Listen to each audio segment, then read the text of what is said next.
Bonjour à tous. Un des principaux problèmes qu'on rencontre quand une entreprise notamment est en croissance ou en forte croissance, c'est la création de silos de communication. Un silo de communication, c'est quoi? Eh ben, en fait, je vais avoir plusieurs services, comme par exemple la comptabilité, la production, les études, la direction, voilà, tous les services différents que je peux avoir en entreprise. Et en fait, on va avoir des grandes difficultés à synchroniser le transfert d'informations entre ces différents services. Ça crée des gros blocages, ça crée du stress parce qu'on ne sait pas où on en est sur les affaires. Il y a une gestion par mail qui est un petit peu laborieuse parce qu'il faut aller rechercher dans les mails ce qui s'est dit et ça marche pas très très bien. Donc, je vais vous montrer un exemple dans cette vidéo d'outils qui fonctionnent très bien pour arriver à centraliser un transfert d'infos sur une affaire classique. Le process que j'ai modélisé, en fait, on va partir du moment où mon futur client est prospect et ensuite il va falloir lui faire un devis. On envoie une offre, l'affaire est en cours, et puis il va falloir facturer et à la fin c'est facturé. Et comme vous pouvez voir, j'ai également affecté des acteurs à chaque étape, c'est-à-dire que les ventes vont travailler sur la première partie. Ensuite, mon client, il est externe, donc il va intervenir par le fait qu'il va valider le devis. Il ne sera pas dans la plateforme que je vous montre après, mais il faut que je puisse renseigner que mon offre a été acceptée par mon client. Et enfin, enfin pas tout de suite enfin, on passe à l'affaire en cours, c'est-à-dire que ça passe en production quand ça a été accepté. Et à la fin, il va falloir facturer, et là, cette fois-ci, ça vient à la comptabilité. Donc ici, on a trois services différents de l'entreprise pour, on se dit, un process qui n'est pas forcément très complexe. Mais ça, bah, en fait, si vous avez 50, 100 clients dans ce qu'on appelle un pipe ici, dans ce workflow, eh ben, c'est vite très laborieux à suivre parce qu'on en a de partout.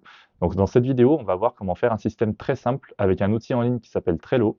Et ce que je vous montre aujourd'hui avec Trello est gratuit. Donc ça peut vous permettre d'avoir un outil très vite clé en main en quelques minutes. Alors, je vais tout de suite passer sur Trello.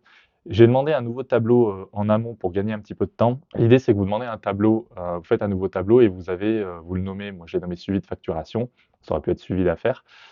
Et j'ai déjà créé une première liste que j'ai nommée prospect. Et en fait, je vais créer toutes les listes à la suite de mes différentes étapes de mon affaire. Donc, je vais mettre en deuxième devis en création, offre acceptée, acceptée, l'affaire en cours, à facturer et facturer. Donc là, on peut voir que j'ai bien toutes mes listes qui sont prêtes et je peux déplacer. Alors là, je déplace un petit peu au pif, entre guillemets, histoire que ce soit qu'on comprenne l'intérêt. Mais en fait, on va se rendre compte que là, j'ai quand même quelques clients. J'en ai pas tant que ça dans mon exemple, mais en fait, ça suffit pour qu'on perde un peu le fil, notamment quand on est plusieurs voilà, comment dire, à interagir avec les clients. On peut vite perdre le fil. Et du coup, vous voyez que là, j'ai déjà un bon tableau de bord de qui est en prospect, qui a le devis en création, l'offre acceptée, et cetera. Juste ça, ça peut déjà aider énormément dans le sens où, en fait, je vois simplement d'un coup d'œil où est-ce qu'on en est sur chacune des affaires. Maintenant, je vais aller un petit peu plus loin parce que je pense qu'on peut ajouter quelques options. Trello, ce qu'on peut faire, c'est qu'on peut arriver à identifier des clients, par exemple, avec le type de client que c'est. Si je travaille pour des entreprises industrielles de construction et des startups, et bien, vous allez voir qu'en fait, on peut définir des étiquettes. Ici, je peux les modifier. Donc, je peux la nommer par exemple construction. Hop, et on va dire que ça, c'est une entreprise de construction. Ensuite, je vais avoir industrie, un industriel. Et le dernier, j'ai dit que ça pouvait être les startups. Donc, ça, c'est mes trois types de clients. Et au moment où je vais ici, je vais pouvoir dire ça, c'est un projet pour une startup, ça, c'est un projet pour un industriel. Voilà. Et en fait, on peut affecter à chacun de mes clients des affectations. Ça peut être, on peut avoir agence également dedans, une agence immobilière si vous travaillez pour ce type de, de structure également. Voilà. Vous avez vraiment le choix dans votre organisation. Une autre idée d'orga pour ça, ça peut être aussi de faire un code couleur par rapport à la taille du devis, à la taille de l'affaire potentielle.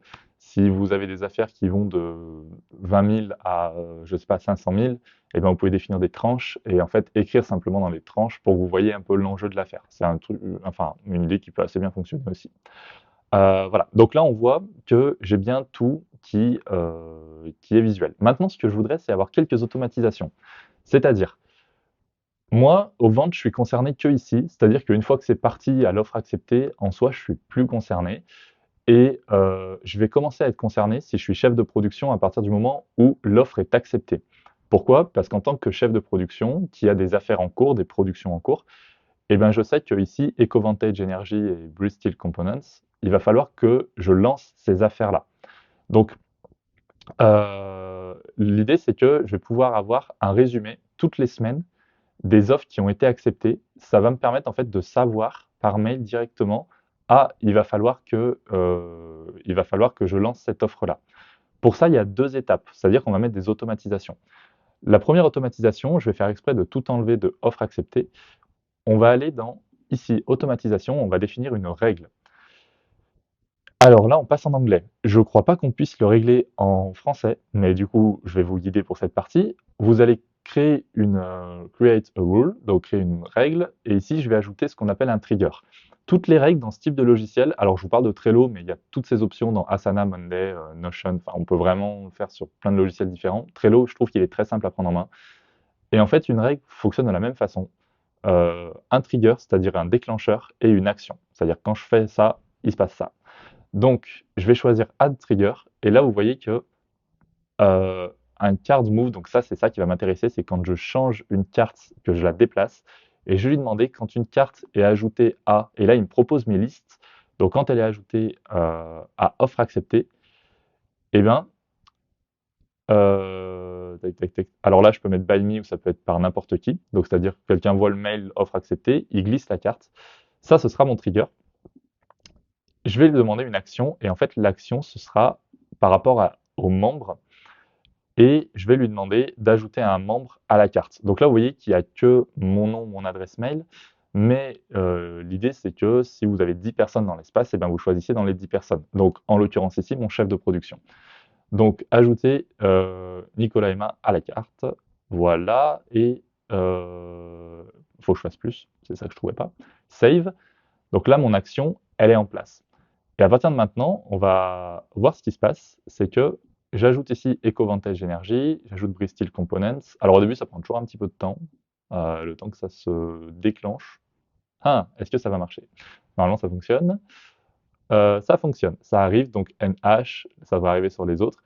Et admettons, j'ai ces 4 offres qui vont être du coup à lancer. Et moi, en tant que chef de production, l'idée, c'est que ça va être que je reçoive une notification. Alors, étant donné que je ne vais pas forcément avoir le réflexe d'aller sur Trello tout le temps, au début du mois. Après, ça se fait bien. Ce qu'on peut faire, c'est mettre des automatisations par mail. C'est quelque chose que je déconseille un peu sur le long terme, parce que le but, c'est quand même de réduire les mails, justement, et de centraliser sa production ici. D'ailleurs, quelque chose que j'ai pas dit, on peut écrire des choses dans les cartes. Par exemple, EcoVantage Energy, on peut expliquer qu'il y a eu un rabais de 30%, et comme ça, en fait, votre information va suivre jusqu'à la production et jusqu'à facturer en fait. Ce qui fait qu'au moins, quand on fera facturer, on aura cette info. Ça permet de structurer votre info tout le long de votre workflow. Et donc maintenant, ce que je veux, c'est avoir un mail en fait toutes les semaines, par exemple tous les vendredis, quand je prévois ma production de la semaine prochaine ou de S+2, avoir un mail avec toutes les offres acceptées. Pour ça, je vais aller dans automatisation, ce sera rapport envoyé par email, donc c'est un autre type d'automatisation. Et je vais demander en fait d'avoir mes cartes. Alors, je peux être affecté à d'autres cartes, mais ici le cas, dans ce cas-là, je vais avoir uniquement un email avec mes cartes. Et mes cartes, ça va être, ici on peut voir l'aperçu du mail, offre acceptée. Je peux m'envoyer un test par email, et je vais aller voir mes mails maintenant. Donc comme on peut voir ici, j'ai bien reçu mon mail avec offre acceptée, et en fait je peux le planifier pour l'avoir avec une certaine fréquence. Je peux planifier un rapport, et il y aura des mises à jour tous les lundis, mais ça, je pense que je peux le modifier si je vais un petit peu creuser. Je voulais vous présenter un peu cette notion de workflow. Si vous ne me connaissez pas, je vous invite à visiter mon site que je mettrai en description. Il faut savoir que je fais du conseil en workflow et en automatisation. Le but, c'est de mettre en place des systèmes tout simples dans des entreprises notamment qui ont une belle croissance, où ça va un petit peu vite et il faut arriver à se structurer. Et n'hésitez pas à me proposer des idées de vidéos sur des projets que vous pourriez avoir, des problématiques de votre entreprise, que je puisse les traiter comme ça pour un petit peu pour toute la communauté. Merci à vous et je vous souhaite une bonne journée, à bientôt.